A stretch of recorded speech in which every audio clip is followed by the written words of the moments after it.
경제 보복으로 우리 경제 성장률이 2.4%, 2.5%에서 더 낮아질 수 있다는 얘기가 있는데 경제 보복이 계속되고 또 한편으로는 화이트리스트에서 제외된다면 경제 성장이 얼마나 떨어질 것으로 예측합니까? 정부에서는. 네, 7월 초에 저희가 하반기 경제정책 방향을 설명하면서요.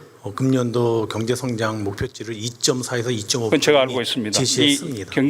일본의 경제 보복에 따라서는 어떻게 예측하십니까? 일본 경제 조치 수출 제한 조치와 관련돼서는요. 지금 사실 예단하기가 상당히 어렵습니다. 저게 어떻게 진행이 될지 또는 어느 정도가 될지는 아직까지는 그것을 영향을 정확하게 파악하기 부총리님, 어려워서 제가 보니까 모건 스탠리에서는 일수축 규제로 한국의 경제 성장률 전망치가 2.2%에서 1.8% 이렇게 조정을 전망하고 있습니다.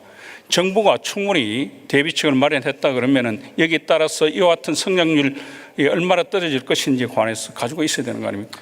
의원님 아까 말씀드린 대로 이 일본의 그 세계 품목이 기업이 어떻게 대응할 것이냐, 재고를 어떻게 확보하고 해서 그 파급 역량이 어느 정도 될 것인가에 대해서는 조금 더 저희는 지켜봐야 될 것 같고요. 그런데 제가 부총리님, 제가 봤을 때 좀 더 정치한 계획들이 마련됐어야 된다 이런 생각이 듭니다. 그렇다면은 제가 바꿔서 질문하겠습니다. 반도체, 스마트폰, 디스플레이 등의 수출이 몇 % 이렇게 하락된다고 보십니까? 저희가 반도체의 경우가 대표적인 케이스인데요. 우리 수출의 5분지를 차지하고 있어서요. 30% 정도 되죠. 지금 수출에서는 21%를 차지하고 알겠습니다. 있습니다. 반도체 가격은 저희가 한 30% 이상 떨어질 걸로 전망하고 있고요.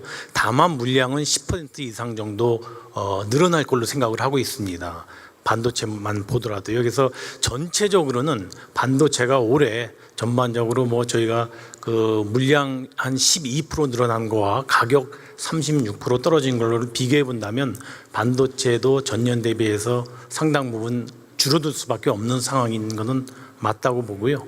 특히 디스플레이라든가 다른 파트도 이번에 만약에 일본의 그 수출 제한 조치가 혹시 심각한 영향을 미친다면은 저는 그 분야도 어려움이 닥칠 수 있겠다고 생각합니다. 그러나 아직까지는 저희가 반도체 중심으로 그런 어려움을 겪고 있다는 말씀을 드립니다. 근데 제가 봤을 때는 피해 분석도 제대로 되지 않은 거 아닌가 이렇게 생각됩니다.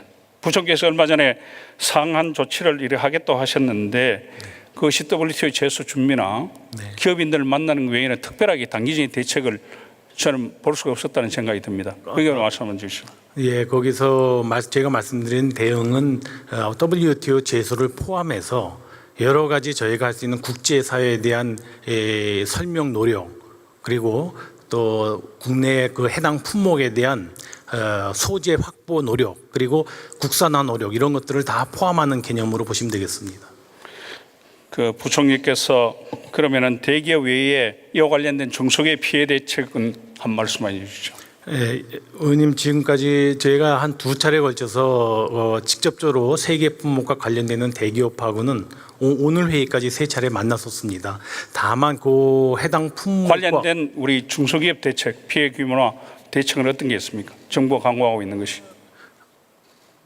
지금 말씀드린 것처럼 아직까지는 중소기업에 대한 파급 역량은 없는 상황입니다. 저희가 한 달 정도 이상 재고를 갖고 있기 때문에 아직까지는 영향이 없지만 다만 그와 같은 소재와 연결되어 있는 부품을 함께 협업해서 납품하고 있는 중소기업에는 일정 부분 영향이 있을 거로 생각을 해서 그 분야에 대해서 좀 저희가 파악하고 있다는 말씀을 드립니다. 알겠습니다.